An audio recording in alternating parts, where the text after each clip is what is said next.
sea, tienen un conocimiento tan exiguo de la realidad cósmica. ¿Cómo pretende una jiva chaitanya, que es partícula, una partícula de un todo orgánico que no es el cosmos, un todo orgánico que es infinito, y el cosmos, este cosmos, es meramente una expresión infinitesimal de ese todo orgánico. Y en ese todo orgánico nos encontramos nosotros, una chispa, un punto de luz, un punto. O sea que en la infinidad de la conciencia infinita, esa partícula es prácticamente imperceptible. Entonces, ¿cómo puede una partícula intentar comprender a todo orgánico, un fotón de luz, cómo puede comprender a la esfera solar, el Sol? Es imposible. Entonces, tenemos que tomar conciencia. La divinidad está presente, ¿no? O como también se explica en el Salmo 39, dice: ¿a dónde me iré de tu espíritu? Si subiera a los cielos, estás tú. Si descendiera al Seol, ahí estás. Si descendiere al fondo del mar, tu mano me recogerá. O sea, se está hablando de la omnipresencia del Señor Supremo. No podemos evadirnos.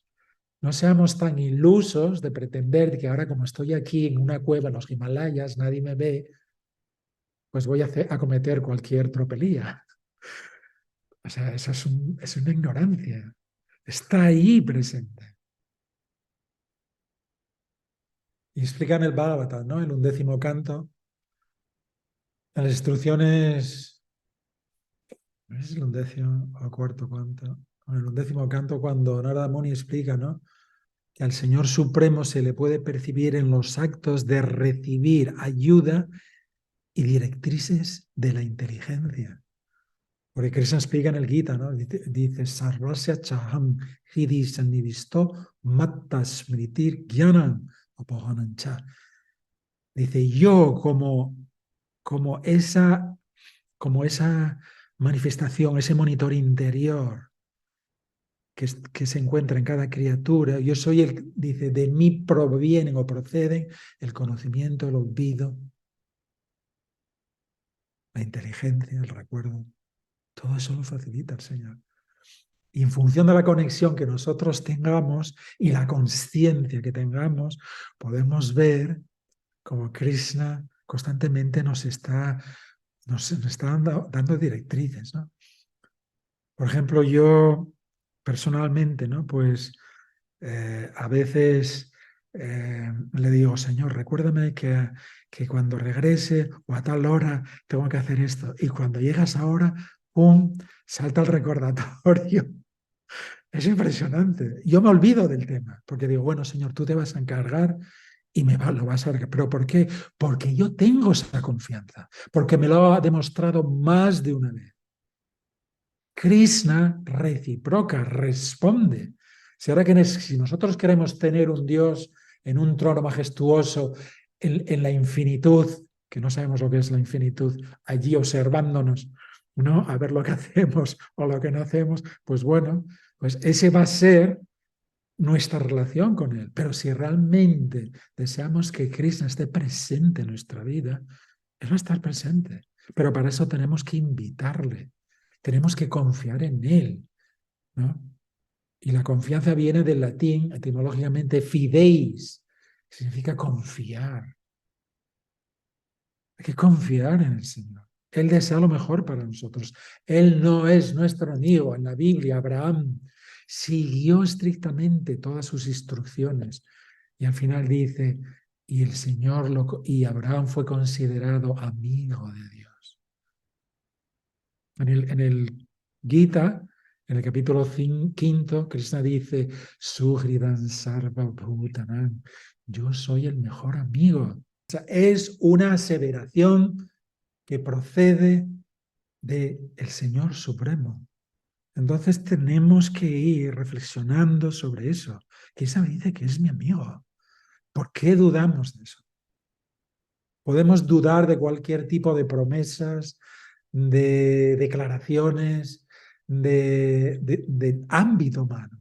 Y sabemos que somos seres falibles por múltiples circunstancias. Y una de ellas es Brahma, Pramada, Vipralisa, Karanapatava. Son 4, ¿no? Pero una de ellas dice, la tendencia de las almas condicionadas, de las partículas conscientes de vida, es al fraude. Tenemos una tendencia acusada al fraude. Pero si la divinidad dice, yo soy tu mejor amigo, tú tienes que confiar en mí, yo te voy a proteger, yo estoy contigo. ¿No? Cuando no sé si habéis leído en Jueces, Josué, que fue el asistente personal de Moisés, cuando él asumió que ya Moisés había fallecido, Josué tuvo que asumir la responsabilidad de guiar, conducir al pueblo de Israel a Canaán y tenían que cruzar el Jordán. Y entonces, antes de cruzar el Jordán, Jehová, el Señor Supremo, Krishna, en esa manifestación de Jehová, le dijo, ahora lo único que tienes que hacer es seguir estrictamente las instrucciones que mi siervo Moisés le dio a este pueblo. Dice, lo único que te pido es que seas valiente y que te esfuerces.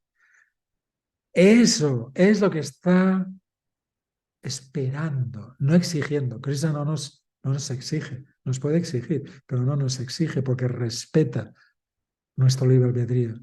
Pero sí espera de nosotros que nos esforcemos, que confiemos en Él.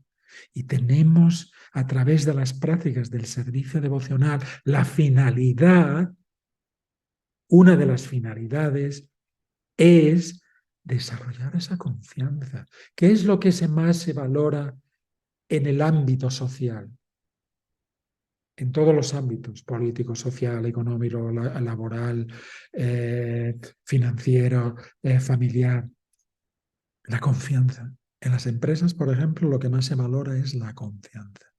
Todos valoramos en la confianza, todos buscamos a personas en las cuales podamos confiar.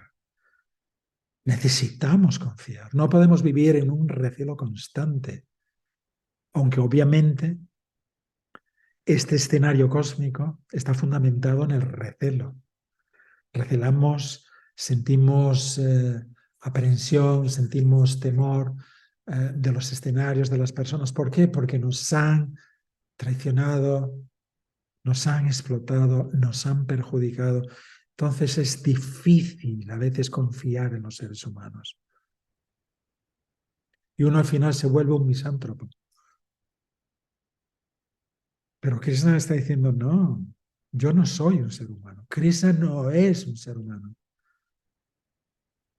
Krishna es un ser que trasciende los parámetros existenciales del espacio, del tiempo y del pensamiento materiales relativos. Entonces, tenemos que aprender, tenemos que practicar a confiar en el Señor. Y a través del canto, del Mahamantra, de la lectura diaria de los textos védicos, de todas las demás prácticas, ¿no? Eso es para ir desarrollando conexión, confianza. Nos hemos desvinculado tanto y durante tantísimo tiempo, eones, ya no años solares, eones, que son las medidas cósmicas que utilizan los astrónomos, ¿no? Y la física para medir los años, ¿no? Que nos hemos olvidado prácticamente de que existe alguien que realmente yo puedo entregarle mi vida por completo, sin dudar, sin ningún tipo de duda. ¿Por qué? Porque Él me va a cuidar. ¿Por qué? Porque el Krishna dice, Mamá Ivan So Jiva Loke, Jiva Bhuta Sanatana, en el capítulo 15 del Gita. Todos vosotros, las Jivas Chaitanyas, partícula consciente de Dios, emanáis de mí. Nosotros derivamos de los padres. Somos una emanación biológica estos cuerpos de los padres. Pero el principio activo deriva, o es una emanación del todo orgánico, de la divinidad, ¿no? Aham Pradapita, que se dice en el capítulo 10 del Gita, ¿no? Yo soy el padre que aporta la simiente. Yo os creo a todos. Es decir, yo soy el padre, la madre y el abuelo del universo. En el capítulo 9 del Gita. Entonces, tenemos que practicar a confiar. Es muy importante confiar.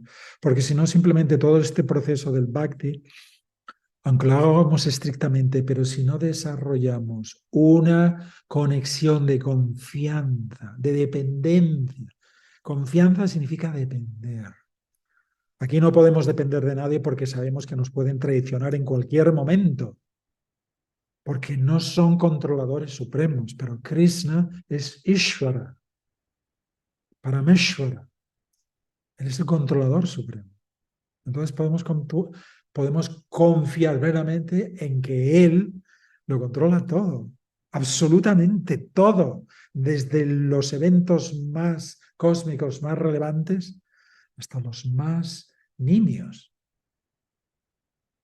Este conocimiento tiene que estar ahí y tenemos que analizarlo y examinarlo y practicarlo. Esto es la meditación, esto es Smaranam. Smaranam. Meditar, cuando nosotros leemos, no debemos de leer como una cuestión de obligación, sino analizando qué es lo que nos está transmitiendo aquí en este texto, ¿no? El Gita o el Bhagavatam, los Puranas o los Upanishads. Entonces podemos ver que la ciencia espiritual, porque es una ciencia, no existe simplemente la ciencia material, que eso es una manifestación burda y primitiva de la realidad que permea, sustenta y desintegra el universo, sino que existe una ciencia espiritual. Vidya Bhagavatavadi, se dicen los Vedas, el conocimiento supremo es el conocimiento de Dios. ¿Por qué? Yammadya Sayataha, porque Él es la fuente, el origen de todo lo que existe.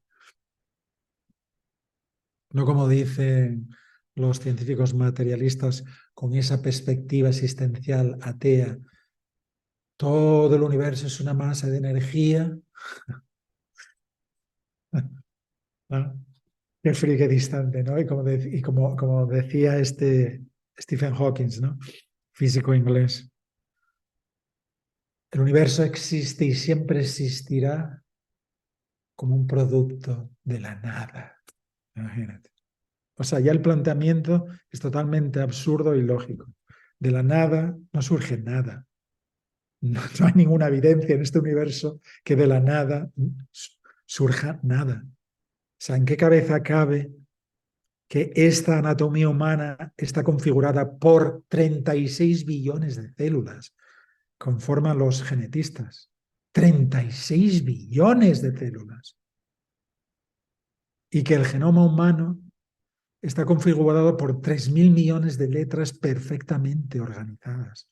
Y eso surge de la nada. De la nada obtuve la licenciatura en Ciencias Económicas. De la nada accedí al puesto de director general de Repsol. De la nada ahora soy el director de un departamento de recursos humanos de la administración pública. De la nada. O sea, es todo tan absurdo lo de estos pobres descerebrados. Entonces, tenemos que confiar, tenemos que olvidarnos de los recelos y lo que Prabhupada intentó transmitir e infundir a sus discípulos, que nos despojásemos de todo ese supuesto conocimiento que nos inculcaron en los colegios, en las universidades, para depender de unas tesis, de unas hipótesis totalmente absurdas, indemostrables. y que dependamos de la realidad. La realidad es Krishna, es la divinidad, el Señor Supremo. Como también se explica en el Génesis, ¿no? En el primer verso del Génesis. El principio era Dios, creó los cielos y la tierra. Ahí, en ese verso, están los tres postulados fundamentales de la física. Al principio, el tiempo era Dios. Es decir, Él estaba antes del tiempo y creó los cielos, el espacio y la tierra, la materia. Ya tenemos los tres postulados de la física: tiempo, espacio y materia. Y dicen que la Biblia que es una quimera, una fábula. Y eso hablando de la Biblia. Ahora ya si nos remitimos al conocimiento védico, ya entramos ya en otra dimensión, pero exponencialmente más profunda y más amplia de conocimiento. Entonces, hoy has tenido y ayer pues una vivencia, una iniciación a lo que es el Bhakti Marga. Y si tú puedes mantener, que no es fácil, no es fácil, porque al principio Krishna nos abre la puerta, porque quiere cautivarnos, nos quiere seducir, nos quiere motivar. Entonces nos abre la puerta y él va mostrando, pues a veces un piececito, otras veces muestra un poquito su mano, otras veces muestra el extremo, la punta de su nariz, para que nos entusiasmemos, para que vayamos desarrollando confianza en él. Entonces a ti te acaba de mostrar que esto es una realidad, esto es una autoevidencia que tú tienes. Nadie te puede descalificar ni descartar esa vivencia personal que tú has tenido. Nadie, absolutamente nadie. Y eso es una evidencia empírica, la experiencia personal. Entonces, bueno, pues adelante, mantén ese espíritu de búsqueda, de conexión. El Señor te está dando gracia para nutrirte, para motivarte, y esfuérzate y sé valiente. Como le dijo a José, ¿no? Dice, yo estoy contigo y te acompañaré a donde quiera que tú vayas y no te dejaré hasta que te haya dicho lo que te he prometido. Esas son las promesas del Señor. Y el Señor nunca incumple.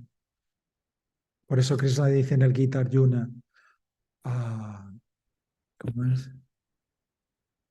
Kuntiya pratyanihi name bhakta panasati. Y tú, Arjuna, declara al mundo que yo jamás defraudo a mi devoto. Nunca. Aquellos que se entregan, que me buscan, yo reciproco, yo los protejo, yo los oriento, yo los bendigo. Y las bendiciones del Señor son infinitas y en todos los ámbitos, no simplemente espiritualmente, sino que nos va a dar buena salud, inteligencia, sabiduría, prosperidad, paz, armonía y júbilo espiritual, que es lo que todos anhelamos. Vamos a iniciar, vamos a entrar en materia. 27. Bien, para entrar en conexión con la trascendencia, vamos a recitar el mantra de invocación del segundo canto del Srimad Bhagavatam. Om Namo Bhagavate Vasudevaya. Om Namo Bhagavate Vasudevaya. Om Namo Bhagavate Vasudevaya. Namo Vishnu Padaya Krishna Prasthaya Bhutale. Shvat Bhakti Vaibhava Puri Goswami Iti Namine Gauravani Pracharaya Tita Sankalpa Murtaye Krishna Sakti Swarupaya Shivakti Patayine Namaha Bhakti Vedanta Swami Prabhupada Ki Jai. Bien, Bhagavad Gita 3.27. Prakrite kriyamanani gunai karmani sarvasaha. Oh, este es un verso emblemático del Gita. Ahankara vimutatma kartaham iti manyate. Prakrite. Dice, traducción, dice, el alma espiritual que está confundida. Interesante, interesante. Aquí lo que Krishna está describiendo, dice, el alma espiritual confundida. O sea, aquí Krishna está describiendo cómo los que estamos bajo la influencia de este escenario virtual, de una realidad virtual, estamos confusos. No podemos percibir la realidad tal y como es. ¿Por qué? Dice, porque hay una influencia, dice ahankara. El ahankara, dice, del ego falso. Ese ego falso es lo que en psicología denominan el alter ego, el otro ego. Un ego que suplanta a la verdadera identidad espiritual. Entonces, ese ego falso es el que es ese mecanismo de vinculación, de nuestra vinculación con el ambiente, con el escenario material. Porque la partícula consciente de vida no tiene la posibilidad de interactuar directamente con la materia. ¿Por qué? Porque la densidad molecular es distinta. Es decir, nuestra densidad molecular es mucho más sutil que la de la materia. Así como, por ejemplo, la densidad del agua es más densa que la del aceite. Por eso, aunque lo intentemos amalgamar mediante una emulsión, nunca se amalgama, no se produce. No es posible. Entonces dice, aquí ese agente o ese mecanismo de vinculación es el ahankara, ese alter ego, ese ego suplantador. Dice, ¿cuál es la función o cómo se manifiesta? Aquí lo que Krishna lo describe, ¿cómo se manifiesta ese alter ego suplantador? Dice, se cree a través de ese ego se cree el autor de las actividades que realizamos. Qué inteligente que soy. Qué gran gestor administrativo soy. Soy un gran científico. No sé, claro, es que yo no podía ser un director tan importante como yo, porque cómo gestiono el nivel de conocimientos técnicos que tengo y la capacidad de gestión y de liderazgo es impresionante. Esos son expresiones del ego. Dice, pero en realidad todo este tipo de actividades que nosotros realizamos, intelectuales, psicológicas, de habilidades, de conocimiento, de adquisición de conocimiento, todo eso, dice, son ejecutados, todas esas funciones, dice, por las tres modalidades de la naturaleza material. Es decir, todo este gran escenario cósmico está supervisado, absolutamente todo lo que aquí acaece, absolutamente todo, desde el plano físico, emocional, psicológico, físico, químico, astronómico, a cualquier nivel. Dice, todo está supervisado por las tres modalidades.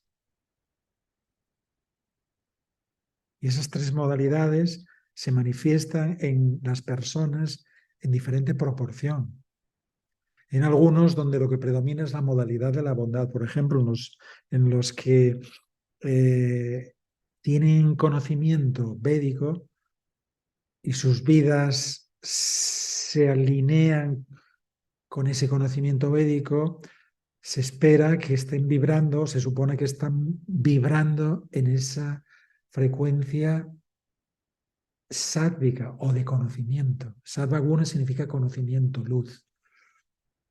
Después descendemos a otra modalidad que es raya guna. Ahí se manifiesta lo que es la actividad física humana, ¿no? El deseo de explotación, de desarrollo económico, del disfrute de los deleites sensuales. Básicamente, esta sociedad contemporánea materialista está bajo esa influencia de rayo guna, y después está tamaguna, que es lo que representa la materia en su estado más crudo, más primitivo, ¿no? De inacción, de inconsciencia, de insensibilidad espiritual. Entonces, todo lo que aquí acontece está supervisado o está dentro de la jurisdicción de estas tres modalidades.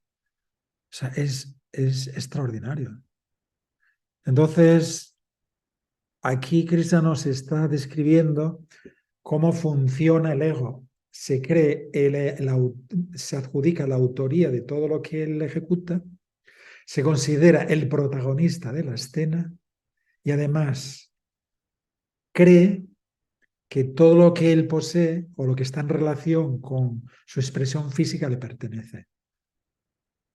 Es decir, esto es la expresión del narcisismo a nivel individual en grado extremo. Y es por eso que nosotros estamos aquí, porque estamos suplantando o queremos suplantar el papel del todo orgánico. Cuando Krishna dice en el Gita, en el capítulo 15, ¿no?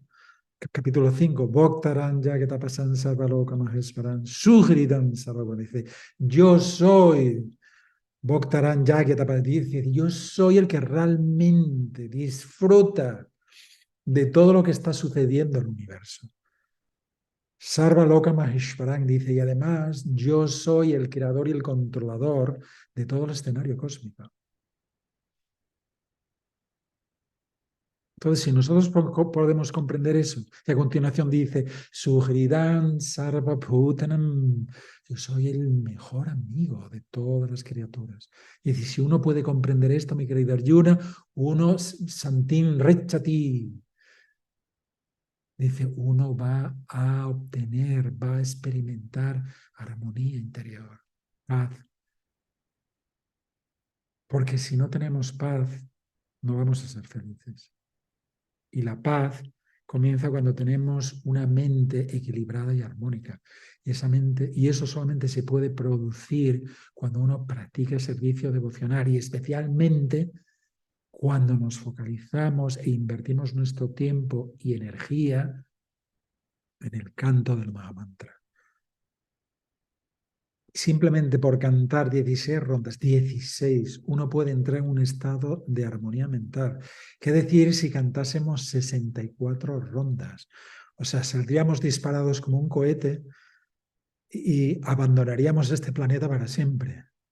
Si todos los días pudiésemos cantar 64 rondas bien, focalizados, seríamos ya almas iluminadas, estaríamos en un estado de iluminación espiritual. De hecho, todos los discípulos de Srila Bhaktisiddhanta Sarasvati, todos cantaban 64 rondas.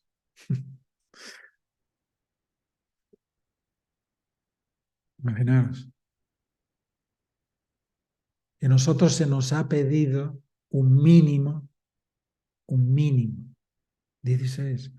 ¿Para qué? Porque eso nos va a permitir Chetodarpanam Marjanam, en la primera instrucción que Sri Chaitanya Mahaprabhu impartió.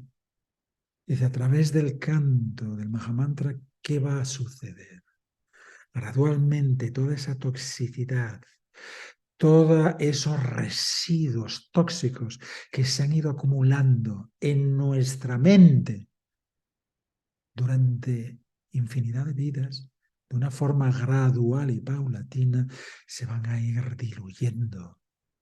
Entonces, el mejor limpiador y desintoxicador que existe no es Don Limpio, ni K7, es el Mahamantra. Y no simplemente va a producir eso, sino que simultáneamente va aperturándose una conexión, una comprensión de quién es Dios. Y vamos a ir conectando y vamos a tener vislumbres, que Dios nos va a dar vislumbres de lo que es la dimensión divina, de quién es Él, de lo que sucede en ese universo espiritual. Porque este universo físico es una sombra, un reflejo desvirtuado de la realidad Así como cuando nosotros observamos en la superficie de un lago las siluetas de los árboles o de otros seres humanos, pero eso no es la realidad. Análogamente, esta manifestación cósmica es una realidad virtual. Y a través del Bhakti Marga, del servicio devocional, nos va a permitir gradualmente, en función de la sinceridad, de la entrega, de la perseverancia y el sacrificio, ir conectándonos con lo trascendente. Y Krishna es el infinito. Y el infinito, cuando detecta que una entidad espiritual anhela, tiene un sincero deseo de relacionarse con él, de interactuar con él, Krishna reciproca siempre. A veces se mantiene un poco la distancia para generar, ¿cómo se dice? ¿Cómo es la palabra? Para generar suspense. A Krishna a veces le gusta el suspense. Es un dramático. El Señor Supremo le gusta a veces el drama, aunque también tiene un gran sentido del humor, pero a veces le gusta el drama, ¿no? Entonces, a veces se mantiene a la distancia, ¿no? Para crear en nosotros como un anhelo de ¿dónde está, Señor? ¿Por qué no estás aquí? Ahora que es cuando más te necesito, ¿dónde estás? Entonces, que se mantiene un poco a la distancia para que para incrementar ese deseo, porque estamos tan anestesiados espiritualmente que nuestra sensibilidad prácticamente es mínima. De hecho, vemos que las personas que están en un nivel de evolución espiritual muy elevado, ellos están en constante comunión y conexión con el plano divino. No pueden comprender estar ni un instante desconectados de Dios. Para ellos eso es algo inconcebible. Para nosotros lo inconcebible es estar desconectados. O sea, estar conectados, eso es lo inconcebible. Entonces, gradualmente tenemos que crear, aperturar la conciencia, sensibilizarnos. Esto es un trabajo complejo que requiere tiempo, energía, esfuerzo, perseverancia. Como toda la vida, ¿no? Si nosotros queremos adquirir algún tipo de producto, objeto, o bien aspirar a algún tipo de alguna aspiración laboral, económica, del tipo que sea, requiere de todos esos factores. Entonces, ¿qué decir del ámbito espiritual? Como explica Pablo en las epístolas a los hebreos, dice, y es necesario, no, dice, sin fe uno no puede agradar a Dios. Y es necesario que el que se acerca a Él crea que existe y además es galardonador de aquellos que le buscan. Impresionante, ¿no? Qué capacidad, qué vivencia tenía el apóstol San Pablo, ¿no? De la conexión con el plano divino. Entonces, es importante comprender que nosotros estamos ahora en un conflicto con el alter ego, con ese suplantador de nuestra identidad que nosotros le hemos otorgado plenos poderes, plenipotenciarios, para que gobierne nuestra vida.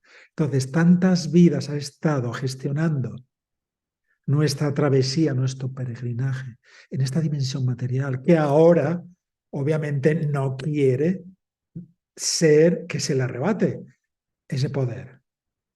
Me he enrocado en el control de vuestra vida y a ver qué vais a hacer. O sea, estamos en conflicto y en guerra frontal contra el ego falso. El verdadero amigo no está fuera. Los enemigos no están afuera. El enemigo ya está dentro de nosotros.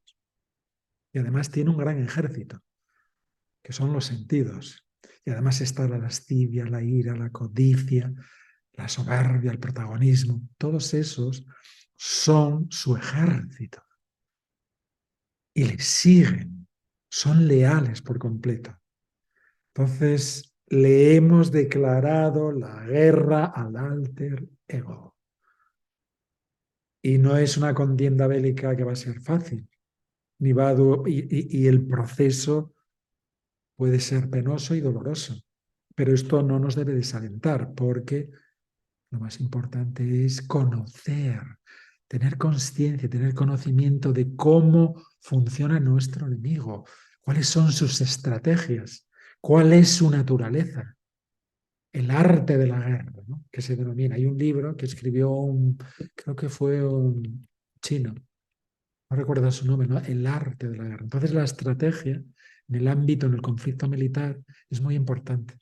Entonces Krishna nos está desvelando quién es esa entidad que nos suplanta, cuál es su naturaleza, cómo funciona, cuáles son sus objetivos, para que nosotros gradualmente vayamos creando revueltas espirituales, ¿no?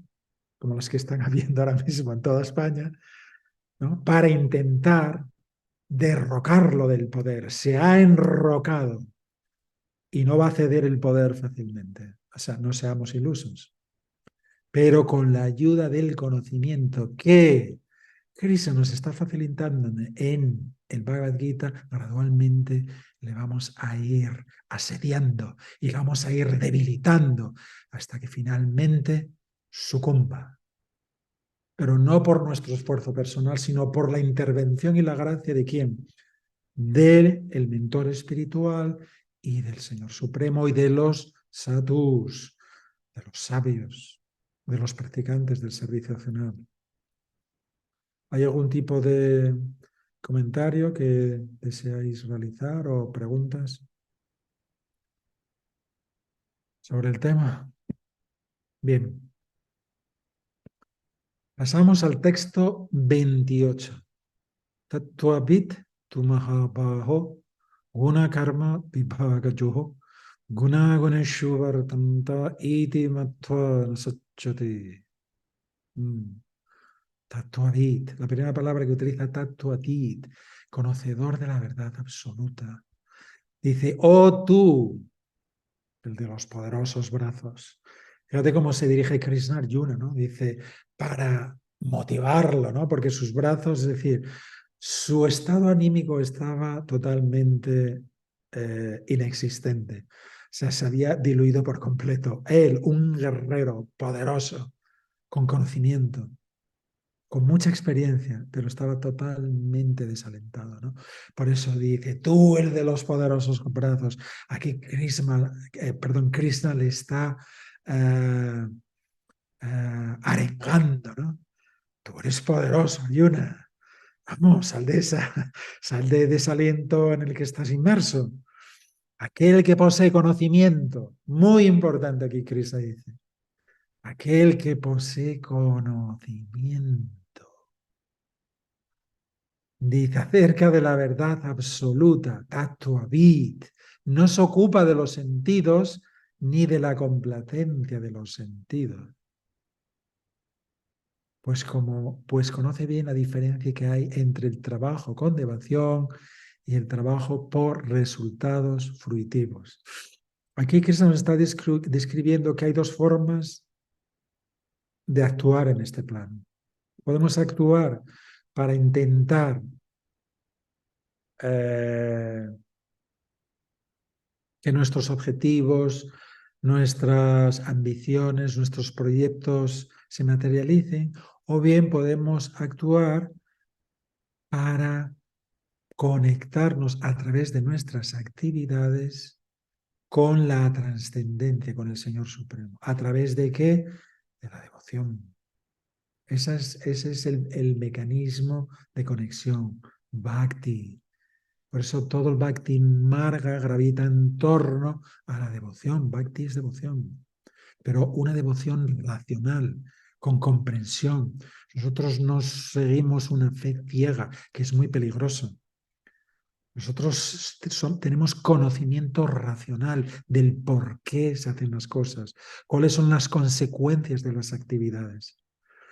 Entonces aquí dice que aquellos que tienen conocimiento no prestan atención a la complacencia de los sentidos, es decir, no focalizamos nuestros objetivos en derivar una serie de resultados de nuestras actividades que nos puedan complacer en mayor o menor medida, sino que vamos a actuar como una cuestión de deber, porque es la función del ser actuar, pero actuar con conciencia. ¿Con qué conciencia?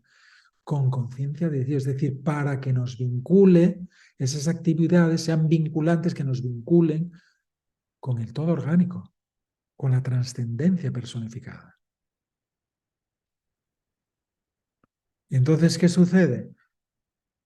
Que nos va a liberar esa comprensión, ese conocimiento y esa ejecución de nuestras actividades van a estar direccionadas a la conexión. Y conexión significa, si yo quiero una conexión con el sexo opuesto, obviamente una conexión, aunque sea fraternal, pues voy a intentar ser amable y comprender a esa persona, complacerla. Entonces, si nosotros queremos una conexión con el infinito, tenemos que ser gentiles, tenemos que intentar complacerle. Y Krishna nos va a estar describiendo, y seguirá describiendo a través del Gita cómo nosotros podemos complacerle. Y básicamente lo explica ya en el último capítulo, en el famoso verso, creo que es el 67, 1867, Bhaktiaman aviyananti yavanjasasmi tattataha. Dice, solo a través de la devoción puede uno realmente complacerme y comprenderme e interactuar conmigo. Si yo quiero interactuar con Eugenio, primero tengo que comprender cuál es su idiosincrasia, cuáles son sus tendencias, sus hábitos, qué le agrada, qué le desagrada, para poder interactuar con ella. Para si no tengo ningún interés, simplemente ser indiferente.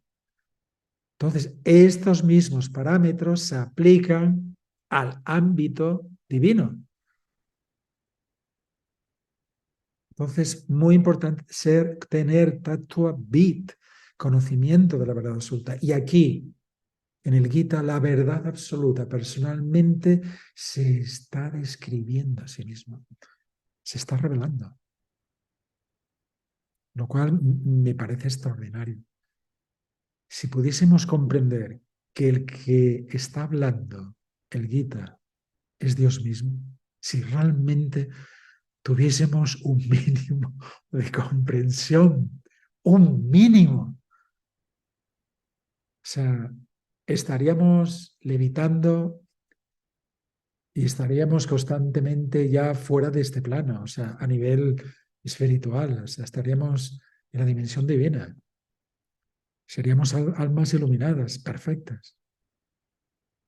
¿Quién está transmitiéndonos este conocimiento? Es Dios mismo. ¿Podemos comprender eso? Que es el infinito que nos está hablando. Está hablando desde la eternidad, no dentro de la jurisdicción del espacio y el tiempo relativo. Que lo que era válido en el pasado, ahora en el presente, a través de las investigaciones, de los estudios, se ha modificado, se ha ampliado el conocimiento. No, es un conocimiento que es perenne. No está supeditado a revisiones, a modificaciones, a estudios, a análisis de ningún tipo, ni investigación de ningún tipo. Es perfecto porque emana del plano de la perfección. Y es Krishna.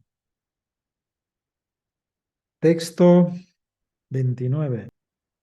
Prakriter guna sammudha satjante guna karmasu tam Krishna vido mandham Krishna vinna vichalajit. Confundidos. Ahora sigue Krishna desarrollando cómo ese alter ego, bajo la influencia de las tres modalidades, está en un estado de perplejidad total y absoluta. Es decir, no tiene acceso a discernir lo real de lo irreal, porque está inmerso en su propia burbuja, en su propia secuencia existencial. Entonces dice, confundidos por las modalidades de la naturaleza material, los ignorantes que se dedican enteramente a las actividades materiales y se apegan. Pero los sabios no deben perturbarlos, aunque esos deberes son inferiores por falta de conocimiento de que adolecen los ejecutores.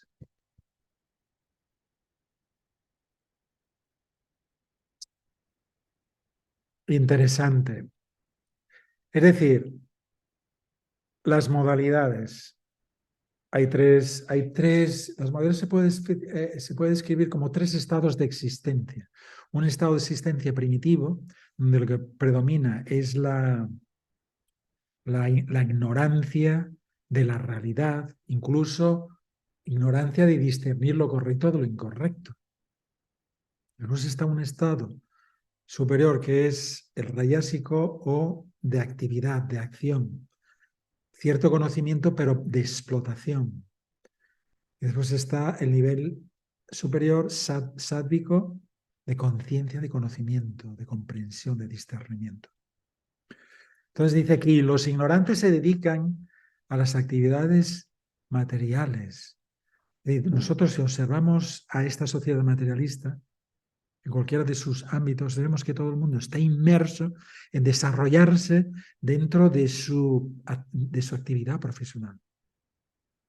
En el ámbito económico, en el ámbito de las finanzas, en el ámbito de la política, en el ámbito social, en el ámbito académico, científico, todos ellos están inmersos, han focalizado toda su energía, su conocimiento en desarrollarse en ese campo, en esa disciplina. ¿Y qué sucede? Que gradualmente se van identificando tanto con eso, que es imposible para ellos acceder a un nivel de comprensión superior. Y yo lo he visto.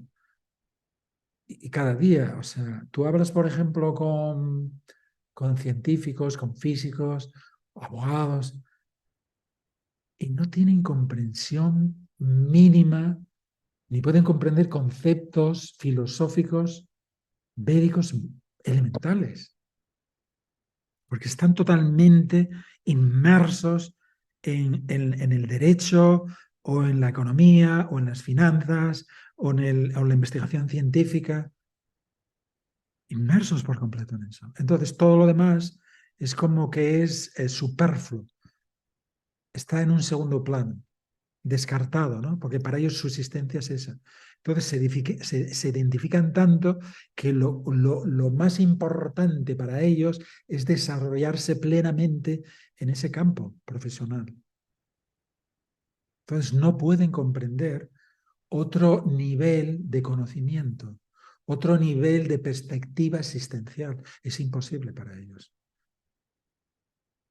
Y vemos como todos ellos sienten una gran ambición, ¿no? Ser el mejor abogado, el mejor científico, el mejor académico, el mejor político, el mejor economista, el mejor financiero, constantemente en competición, ¿no? Unos con otros. Entonces dice, pero los sabios, Munis, Krishnavit, dice, pero aquellos que tienen conocimiento, los sabios, dice, no deben de perturbarlos, aunque esos deberes son inferiores por falta de conocimiento de causa. Es decir, nosotros no podemos, a esas personas que están tan inmersas en su ámbito profesional y social, no podemos intentar generar conflicto en sus vidas, porque a ellos van a reaccionar de una forma bastante hostil hacia nosotros y no vamos a conseguir nada. Entonces, si vemos que son mínimamente receptivos, podemos intentar sensibilizarles de alguna forma, con algunos conceptos muy elementales, que reflexionen, que disciernan. Pero si están tan cerrados, tan inmersos en esa conciencia inferior, no debemos de perturbarles. porque todo esto es una cuestión de tiempo, o sea, la evolución espiritual requiere de tiempo. Por eso tiene mucha lógica la dinámica de la continuidad de la existencia, porque no es posible desarrollarse ni psicológica, ni emocional, ni espiritualmente en una sola existencia. No es posible. Se requieren de muchas existencias. Por eso Krishna dice el Gita, ¿no? Vajunan yamanante yana vam mam prapatyate.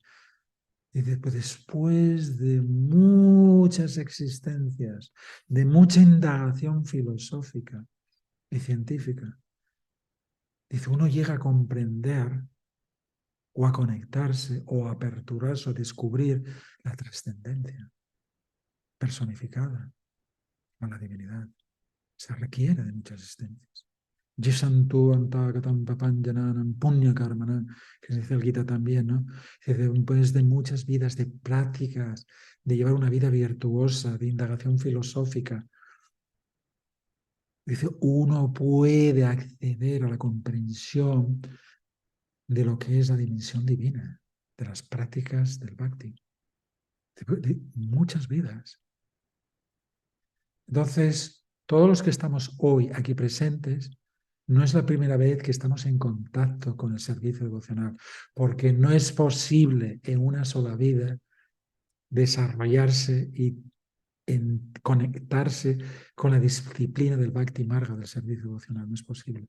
Lo hemos practicado, y esto lo explica el Srimad Bhagavatam. En el 8º canto, en un comentario si la Prabhupada explica, ¿no? Dice, todos los practicantes del servicio devocional es porque han practicado esta disciplina en vidas anteriores. Esto no es algo gratuito, no existe el azar ni la nada. Esto es la consecuencia de práctica de vidas, de indagación filosófica y espiritual. Entonces, tenemos que ser empáticos y benevolentes con este tipo de personas, que sabemos que están en una modalidad, o es decir, con un estado de conciencia prácticamente muy elemental. Elemental significa intentar explotar, desarrollarse al máximo dentro de un ámbito profesional o social específico. Es un estado de evolución muy elemental. Porque incluso las especies de vida inferiores están intentando predominar unas sobre otras, ¿no? Como decía Darwin, ¿no? La supervivencia del más fuerte, del más sagaz. Esos son estados de conciencia primarios. Entonces, ¿qué hacemos con este tipo de personas? Si no son receptivos, bueno, pues sabemos que en la eternidad del tiempo, un día, por cuestiones de evolución espiritual o por saturación emocional, despertarán y buscarán una finalidad, un objetivo superior. Hasta entonces, dejémoslos que sigan con sus actividades. Si son mínimamente receptivos, podemos intentar transmitirles, sensibilizarles, si nosotros tenemos esa capacidad, obviamente, ¿no?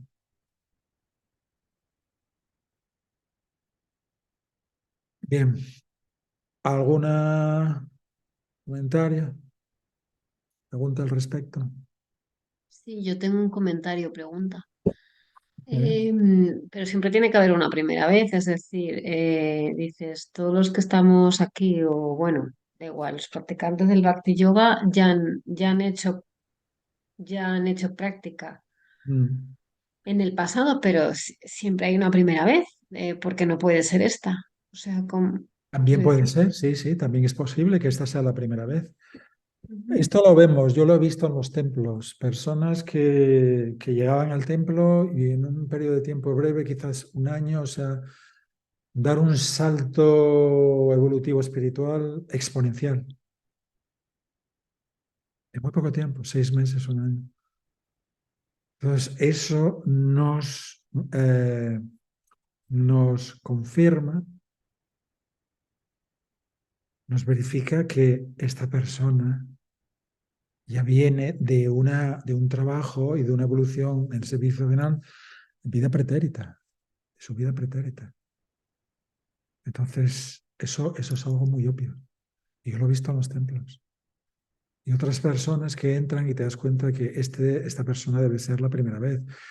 Les cuesta, no tienen una capacidad de comprensión y discernimiento mínimo. Pero si son sinceros y honestos en el decurso del tiempo y si perseveran y se adhieren a las prácticas, se van desarrollando, por supuesto. Porque este proceso funciona, esto no es ningún fraude. Entonces, eso es una realidad, que unos ya están casi a punto de finalizar y otros acaban de iniciar su peregrinaje espiritual en el ámbito del Bhakti Yoga. Eso es una realidad. Y yo lo he experimentado, he sido testigo de ello muchas veces, no una o dos. ¿No? Personas y en un breve tiempo, dos, y los ve de swamis ya. Lo he visto. Con un espíritu de renuncia, con una capacidad de conocimiento extraordinaria, ¿no? Muy bueno. Y otros que no hace falta ser un swami, ¿no? Para ser un alma muy elevada espiritualmente. Pero que sí, eso es una realidad que lo ves en ellos, ¿no? Por su práctica, ves que no les cuesta, que lo comprenden todo, tienen una conducta y una idiosincrasia impecable. Es, Eso es una realidad y eso es una evidencia empírica de que esto funciona. Y no uno, o sea, hay cientos de personas, miles de personas, ¿no? Y puedes ver las categorías, lo puedes categorizar, ¿no? Unos recientes, otros están en un estado intermedio y otros están en un estado ya que quizás en esta vida ya es a su final, van a obtener la licenciatura, ¿no? Eso es una realidad. Independientemente de eso, esforcémonos. Y el Señor y nosotros mismos personalmente vamos a ir identificando, ¿no? En qué nivel nos encontramos, ¿no? Y cómo nos vamos desarrollando. Y obviamente en las prácticas del Bhakti hay que ser muy pacientes, hay que ser muy perseverantes, ¿no? La paciencia y la perseverancia son factores fundamentales para practicar. Esto es un maratón, no es una carrera de 100 metros lisos. Por eso hay que dosificar la energía, hay que saber hacia dónde vamos. Estamos transitando hacia el infinito. No sabemos realmente, no podemos dimensionar el concepto del infinito, pero sabemos que no se encuentra dentro de la jurisdicción del espacio, el tiempo y el pensamiento relativo en el que nosotros existimos. Está más allá de eso. Entonces, como los grandes atletas, tenemos que adiestrarnos cada día, ir al gimnasio de las prácticas del Bhakti, para desarrollar buena musculatura espiritual. Y realmente vamos a ir viendo, nosotros vamos a detectar, vamos a experimentar si estamos evolucionando o no. ¿Y cuáles son las características? Cada vez más indiferencia hacia este plano material.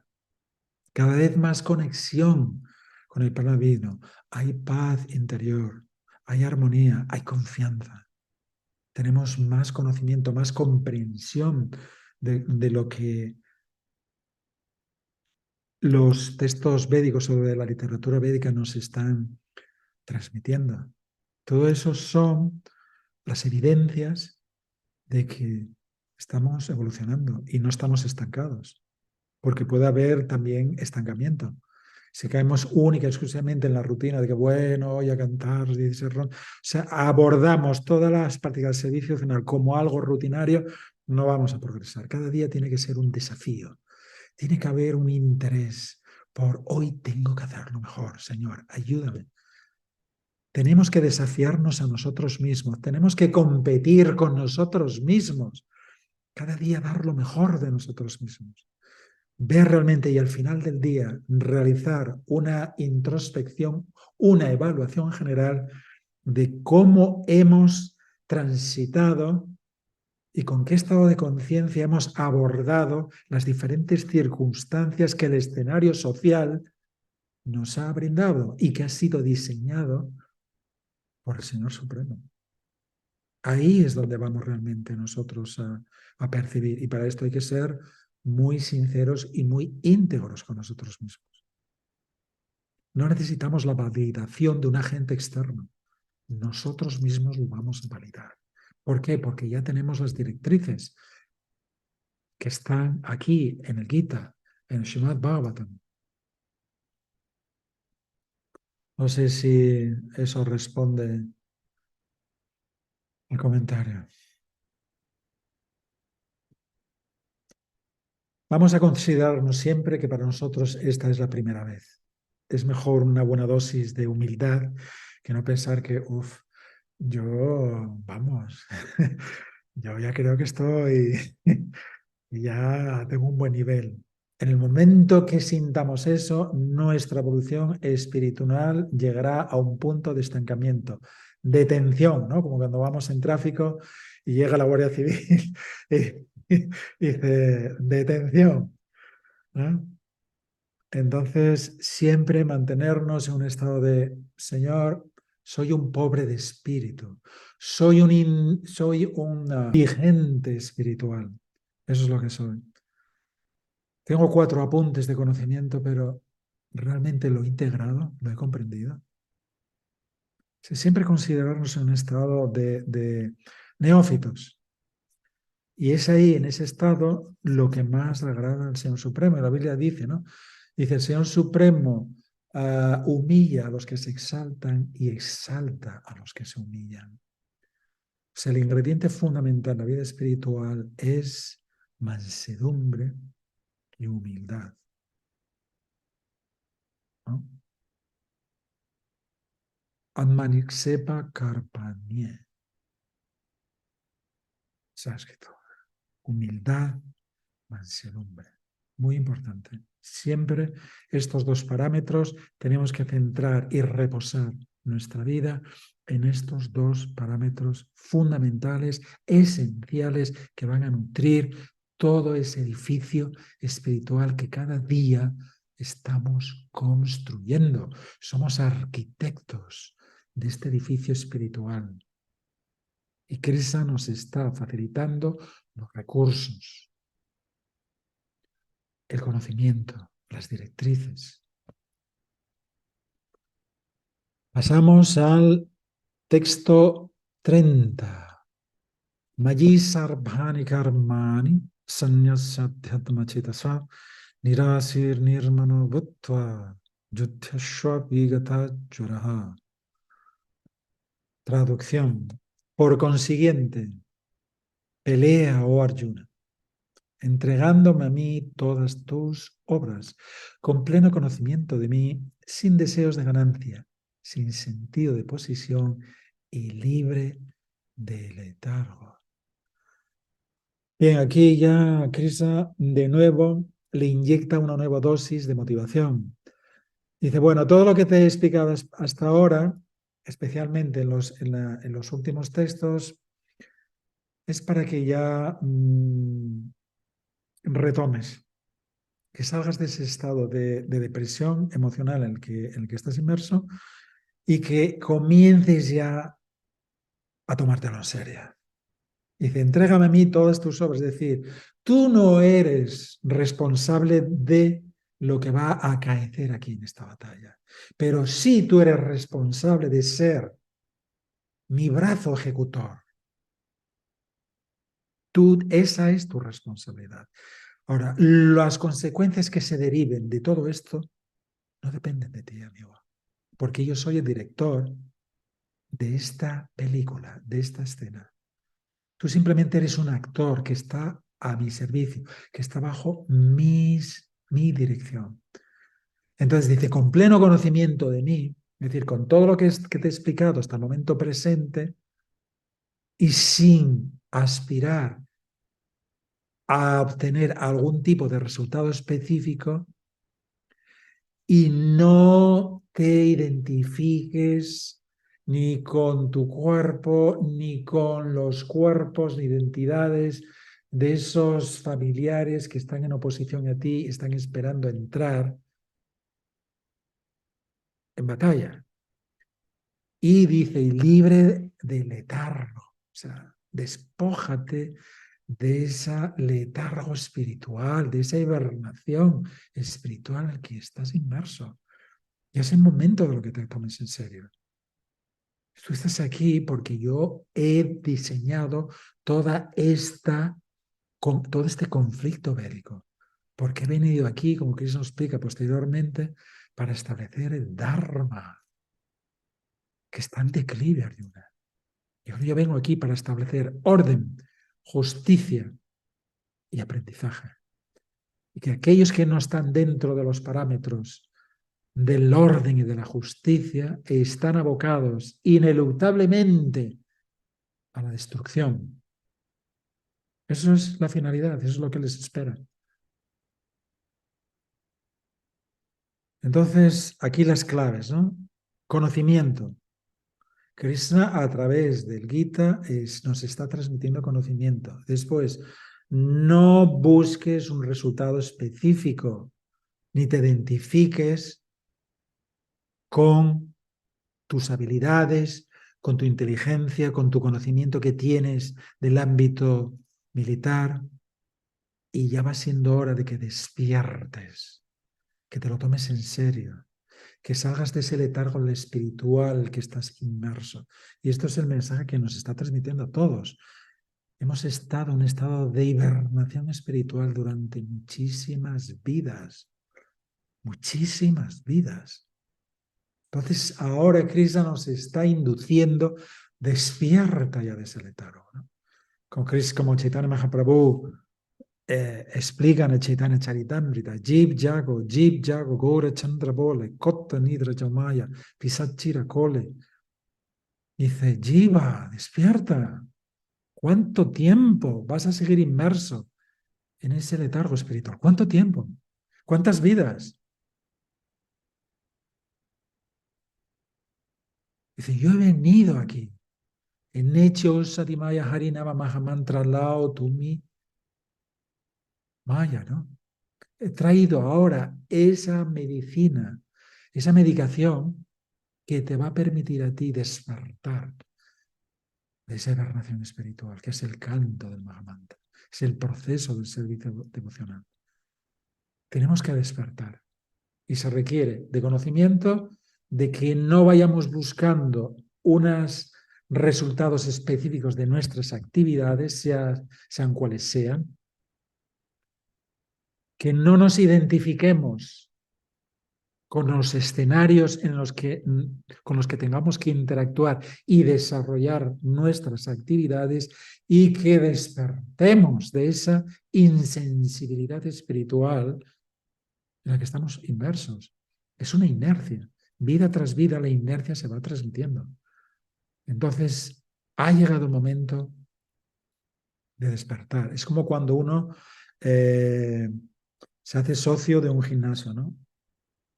Y entonces, al principio es dificultoso, desconocemos la dinámica, necesitamos un entrenador personal que nos vaya guiando los ejercicios adecuados para que no nos perjudiquemos, pero nos cuesta, es doloroso.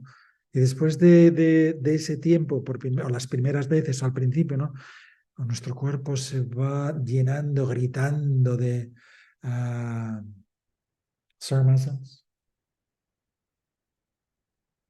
agujetas, ¿no? Empieza a gritar, los músculos están gritando de dolores, ¿no?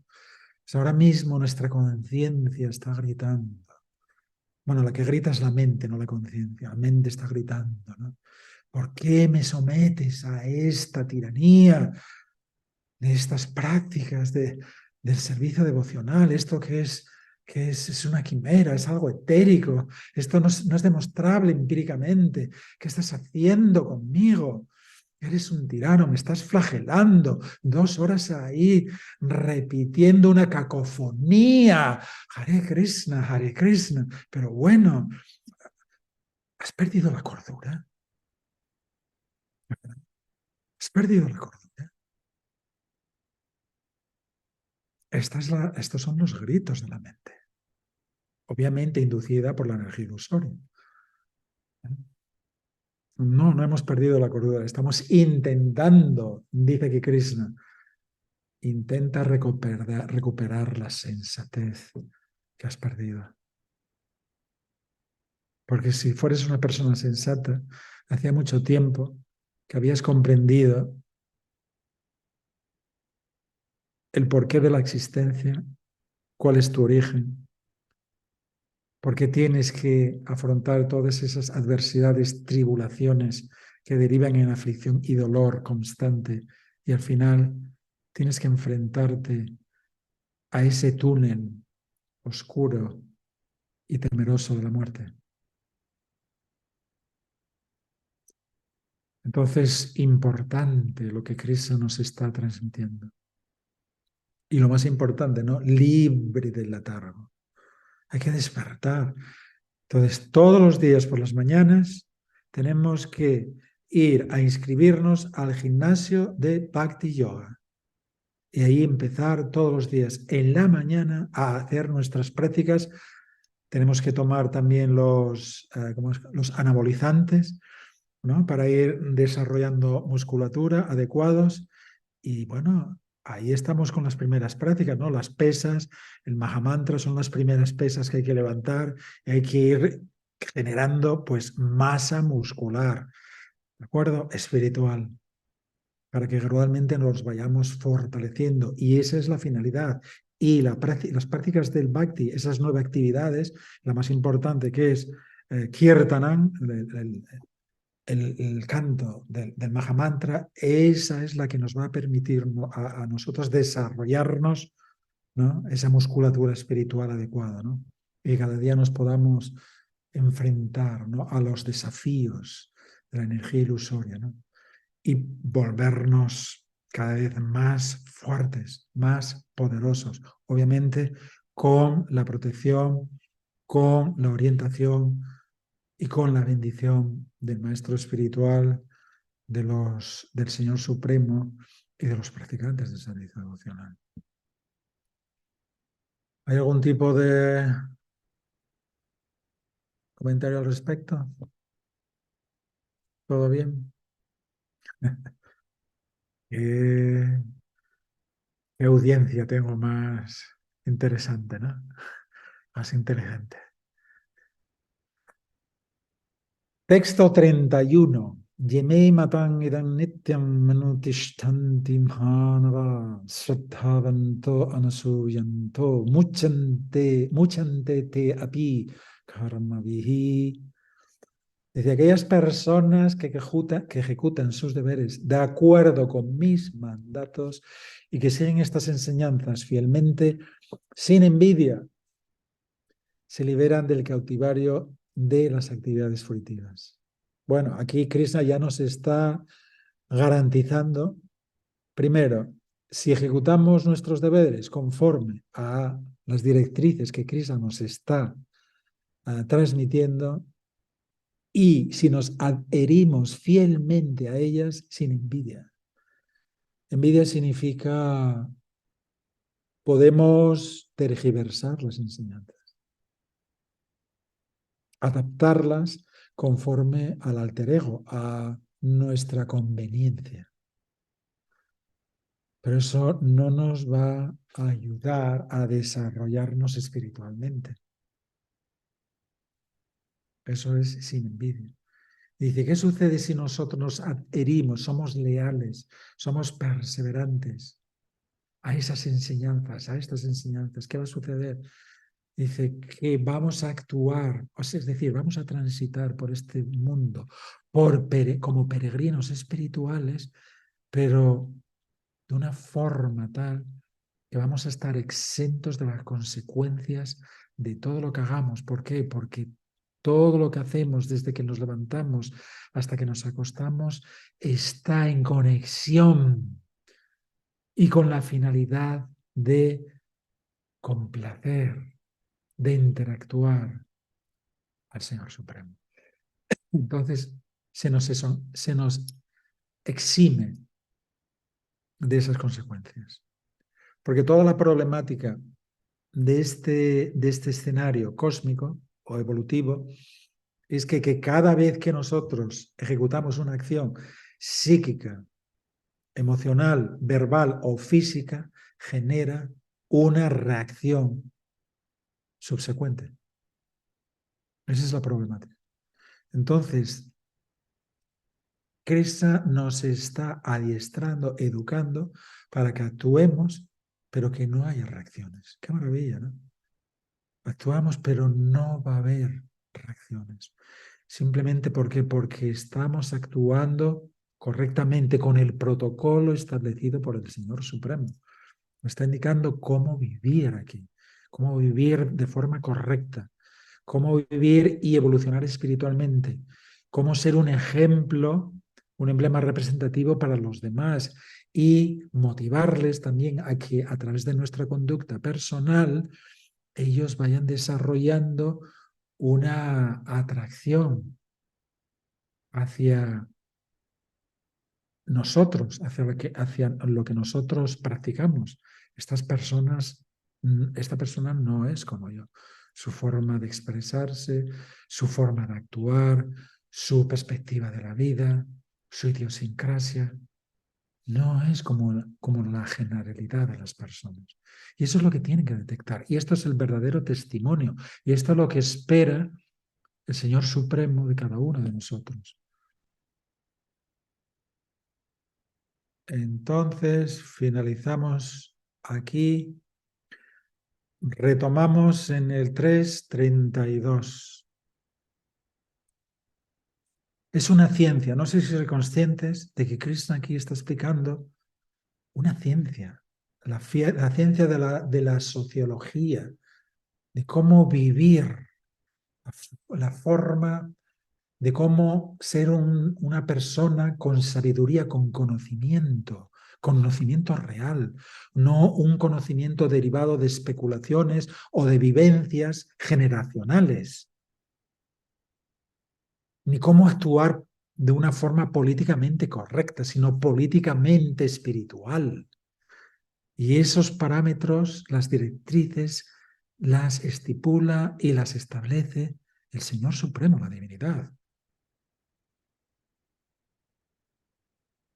Es fascinante.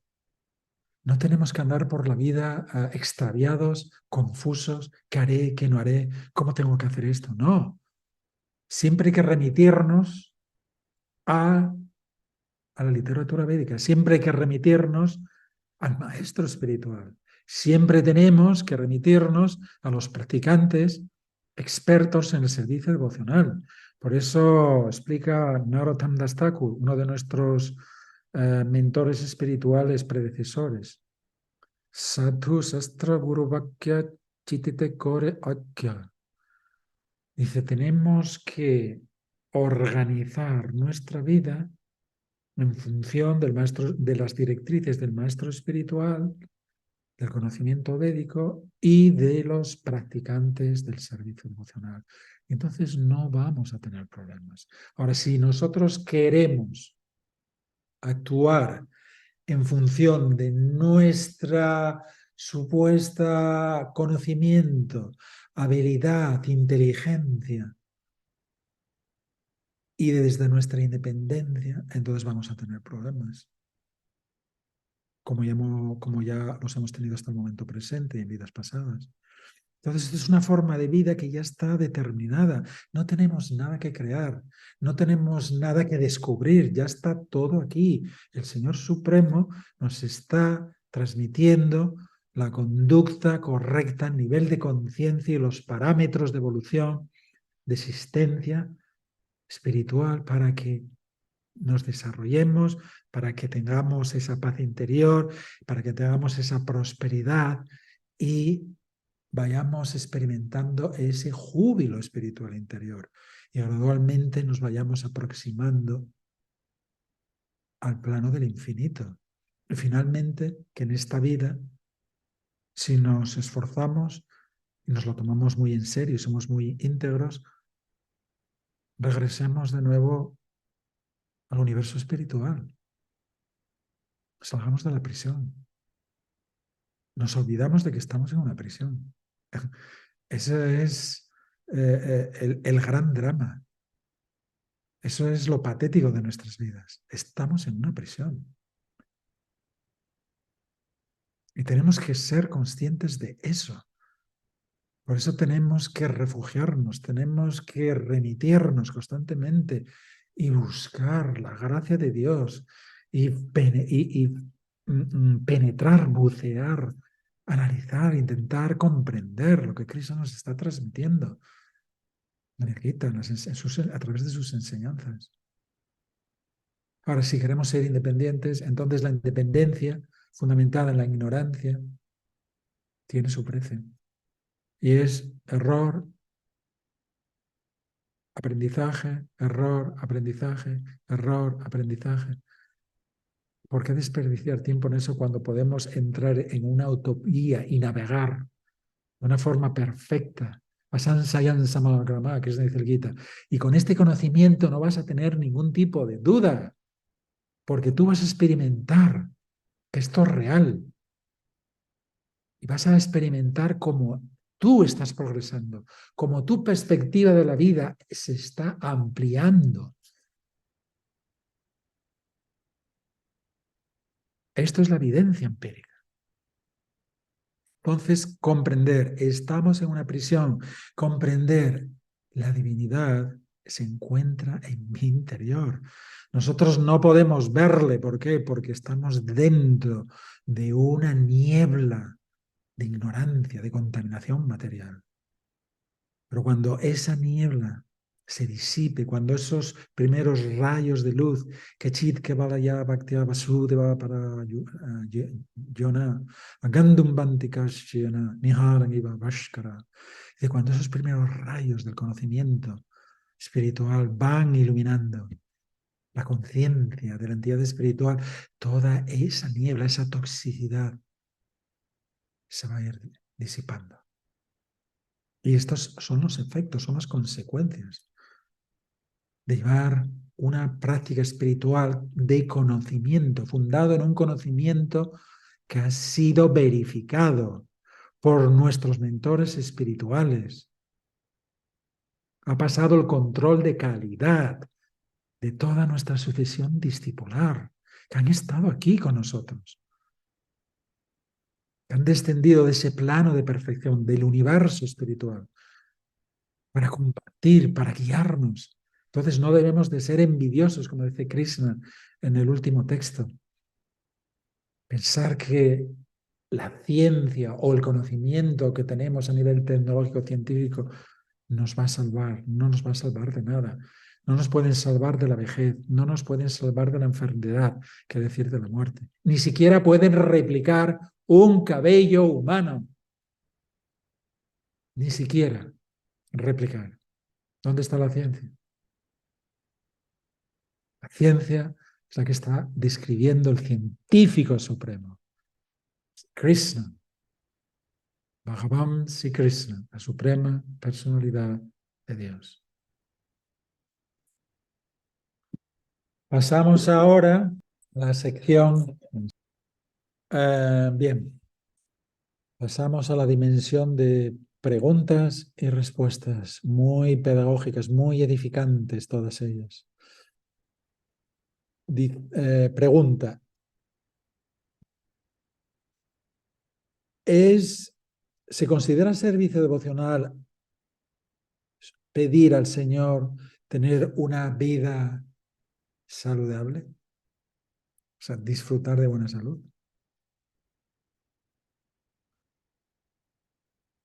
Respuesta.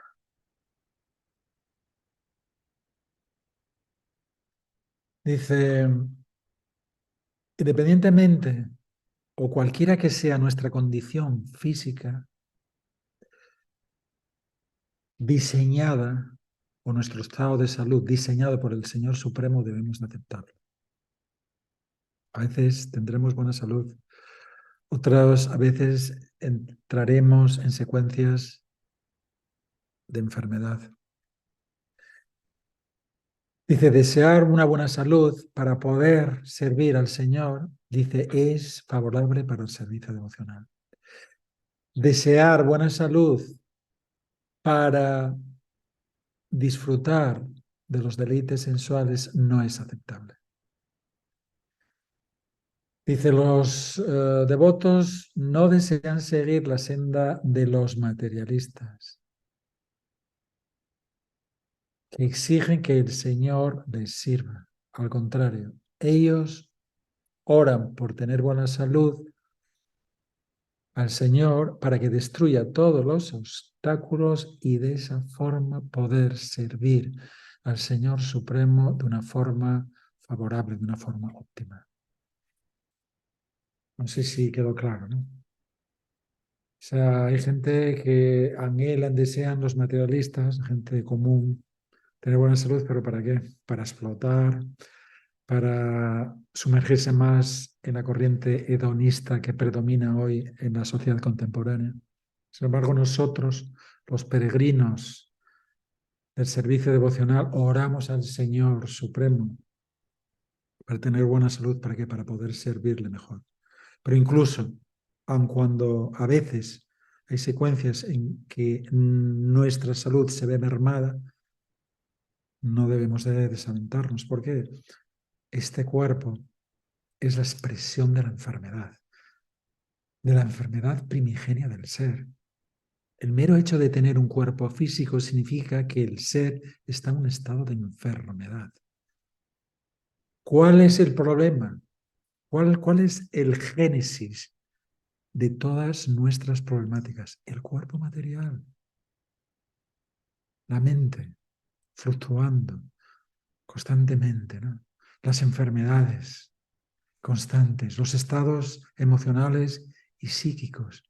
¿Todo eso de dónde procede? De este ensamblaje, de esta morfología física, de esta anatomía física y de esa estructura psíquica. Esa es la realidad. Entonces, la enfermedad del ser es este cuerpo. Por eso todo el conocimiento védico está focalizado en cómo despojarnos para siempre de este tipo de disfraces que son la consecuencia de todas las anomalías, todas las adversidades, todas las tribulaciones que estamos experimentando y que experimentaremos hasta el final de esta expresión física. Esa es la realidad. Pensar que yo estoy bien, ¿cómo vamos a estar bien? Podemos decir que estoy bien espiritualmente cuando realmente lo estoy, porque tengo comunicación, sintonía, estoy en comunión con el Señor Supremo. Pero pretender decir que estoy bien es como pretender decir que siempre hace sol. Este cuerpo está en un estado de deterioro imperceptible. Ha sido fabricado con obsolescencia, tiene una fecha de caducidad y cada día se está deteriorando. Es imperceptible, pero está sucediendo. Y hay días que el cuerpo se encuentra mejor, la mente está un poco más estable, más armónica, pero hay otros días que hay conflictos psicológicos, emocionales, muy turbulentos. Hay reacciones a nivel del sistema inmunológico que desciende, entonces bacterias, gérmenes, virus, nos atacan, enfermamos, dolor. Todos tenemos una experiencia dilatada de lo que es la enfermedad, de lo que es tener accidentes. Miserable. Entonces, ¿por qué idolatrar tanto esta expresión, esta cápsula en la que estamos insertados? Lo único que tenemos que hacer es intentar mantenerla lo mejor posible, pero con la finalidad de poder estar en sintonía, en comunión con el plano divino y poder practicar, llevar a cabo las prácticas del Bhakti Marga. Es lo único, de lo contrario, ¿qué sentido tiene? Como dice, explica Sukadeva Goswami en el primer canto del Srimad Bhagavatam, ¿de qué sirve vivir cientos de años como árboles sin ningún tipo de conciencia? ¿De qué sirve? Mejor un instante de plena conciencia divina que millones de años subsistiendo aquí. Porque en última instancia, ¿qué estamos haciendo aquí? Subsistiendo lo mejor posible. Todas nuestras actividades, reflexionemos, desde que nos levantamos hasta el anochecer, que nos vamos a descansar, están focalizadas en cómo mantener este cuerpo. Comer, dormir, ducharse, respirar, hacer ejercicio, para mantener este cuerpo. Es un edificio que se está desmoronando gradualmente por la erosión del tiempo implacable. Tenemos que ser conscientes de eso. El problema es ya este disfraz. Ese es el verdadero problema. Tenemos que deshacernos de él lo antes posible. Entonces, la práctica del servicio devocional probablemente tiene que conducirnos a desarrollar una desafección hacia este cuerpo y hacia los cuerpos de todos los demás. Y gradualmente ir desarrollándonos y sintonizándonos con nuestro cuerpo espiritual, con nuestra esencia divina. Ella tiene que crecer y lo demás tiene que mermar. Y esa es la realidad, esa es la finalidad de todo esto. O crecemos espiritualmente o nos sumergimos cada vez más, ¿no?, en esos estados densos, tóxicos y degradantes de la materia. Eso es una opción que nosotros tenemos que dilucidar y elegir qué queremos hacer. Siguiente pregunta. ¿Es el deseo de protagonismo un obstáculo en el sendero del Bhakti Marga, del servicio devocional? Respuesta. Dice, no tiene ningún sentido la búsqueda del protagonismo o la fama en este plano. Ningún sentido. Siempre debemos recordar que la fama material es como las heces de un cerdo. Así equipara la fama, el deseo de protagonismo, un alma liberada, las almas liberadas, como las heces de un cerdo. Dice, se lo debe de descartar por completo. Dice, existen dos senderos en la vida, Shreyas y Preyas. Los materialistas siguen el sendero de Preyas, es decir, ellos desean riqueza, fama, poder y sexo. Dice, los peregrinos en la senda del servicio devocional siguen la senda Shreyas, es decir, liberarse de todo tipo de deseos materiales. Esto es Bhakti. Sunya Bhakti, Para Bhakti, el servicio devocional puro. Dice, eso es porque la asociación con los devotos o practicantes del servicio devocional es de lo más beneficioso. Muy importante. Si nosotros tenemos nuestros objetivos, nuestras aspiraciones están fundamentadas en este escenario de sumergirnos en los placeres hedónicos y en esta plataforma de explotación de la materia en sus múltiples manifestaciones, simplemente tenemos que asociarnos con los materialistas. Si nosotros queremos progresar espiritualmente, si nosotros queremos emerger de esta corriente destructiva y decadente espiritual, entonces tenemos que interactuar, tenemos que buscar y valorar la asociación, relacionarnos con las personas que están practicando servicio devocional. Y nosotros podemos verlo esto en el ámbito social, ¿no? Las personas que tienen les interesa el fútbol, pues están asociados en peñas de fútbol. Los toros, toreros, los que les gusta la tauromaquia, van a ese tipo de asociaciones, los que les gusta el atletismo van a ese tipo de asociaciones, los que están en el ámbito de la política están afiliados a partidos políticos. Nosotros tenemos que afiliarnos al partido político del servicio devocional. Eso es la mejor afiliación.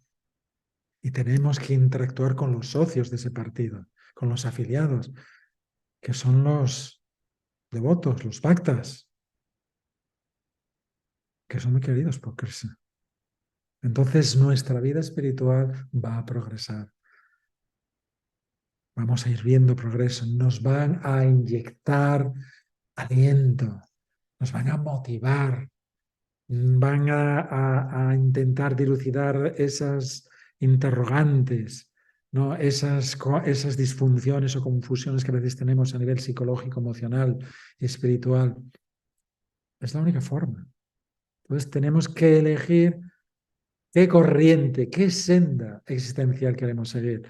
La de preyas o shreyas, es decir, la de la explotación de los recursos de la materia y sumergirnos en ese estado de conciencia, de subsistencia primitiva del más fuerte, o bien del progreso y de la evolución espiritual que nos va a permitir contactar, sintonizarnos con ese universo de luz infinita y de perfección y de paz y amor que todos estamos buscando. Eso ya depende de todos nosotros. Vamos a leer la última pregunta. ¿Cómo podemos destruir la insatisfacción? Dice respuesta, si nosotros nos dedicamos a servir al Señor Supremo, no existe o no hay posibilidad de insatisfacción. Pero como tenemos una aversión hacia el servicio del Señor, entonces estamos impelidos a disfrutar de las consecuencias, resultados de nuestras actividades en este mundo. Como resultado de nuestras actividades, algunas veces somos felices materialmente, esa felicidad que derivamos de los deleites sensuales, y otras veces padecemos adversidades, tribulaciones. Y otras veces desarrollamos animadversión hacia nuestros congéneres.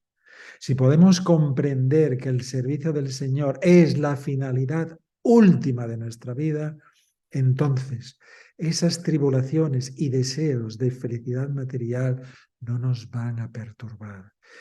Siempre debemos conectar nuestra mente con el servicio del Señor Supremo. Y si podemos hacer eso, nosotros no vamos a experimentar ningún tipo de adversidad. Es decir, adversidades se van a producir, esto no quiere decir que se van a producir, pero los vamos a abordar desde el conocimiento.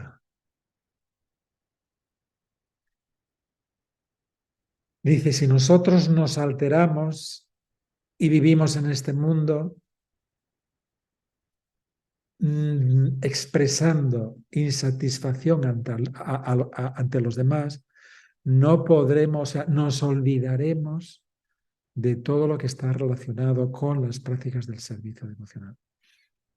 Es decir, la insatisfacción no puede estar ahí en nuestra... Puede haber momentos de desaliento, sí, por supuesto que los hay, pero la insatisfacción no puede haber. Como se explica en la Biblia, ¿no? Contentamiento. Lo explica también Pablo en las epístolas, ¿no? Tiene que haber contentamiento en nosotros. Sabemos que estamos en un escenario que es conflictivo. La existencia material es conflictiva. Ya todos tenemos esa experiencia dilatada. Pero no es lo mismo vivir con conocimiento y con contentamiento que con insatisfacción, lamentándonos constantemente. Eso le desagrada al Señor. Tenemos que ser íntegros, tenemos que ser leales al Señor y conscientes de que este escenario es mutable. El universo se encuentra en un estado de mutación constante y este escenario es hostil y las personas o esas otras entidades espirituales con las que tenemos que interactuar a diario son beligerantes, a veces son beligerantes, pero no nos debemos desalentar, sino que debemos de comprender que todo eso tiene una finalidad, tiene un objetivo y que tenemos un guardián supremo que es el director de la escena, que nos protege y que diseña los escenarios adecuados para nosotros, para que desarrollemos paciencia, tolerancia, compasión, empatía, benevolencia hacia los demás. Y con nosotros mismos, obviamente. Entonces, siempre tiene que haber ese contentamiento, es decir, esa comprensión de que no importa si hoy hay tempestad y el barco o el velero está a punto de hundirse. No importa, porque sé que la tempestad está siendo supervisada por mi guardián supremo y no va a permitir que yo me hunda. A veces nos lleva al límite, a ese abismo. Estamos ahí a punto de desplomarnos, pero en ese instante aparece el guardián y de esa forma invisible, incomprensible, nos levanta, nos salva. Entonces, contentamiento es un sinónimo de soy consciente de dónde estoy, un escenario mutante, hostil y conflictivo, pero aún así yo estoy caminando bajo tus directrices, bajo tu protección, bajo tu enseñanza, bajo tu control. No hay nada que temer, ¿no? Como decía Jesús a sus discípulos, si el Señor está con nosotros, ¿quién contra nosotros? ¿Quién? No hay nadie. Podrán intentar atacarnos, injuriarnos, vituperarnos, difamarnos, pero no lo van a conseguir, porque nosotros seguiremos caminando hacia adelante. ¿Por qué? Porque tenemos la antorcha, tenemos el guía, tenemos la protección del Señor Supremo, del Controlador Supremo, Parameshvara. Retomamos el próximo día, página 104.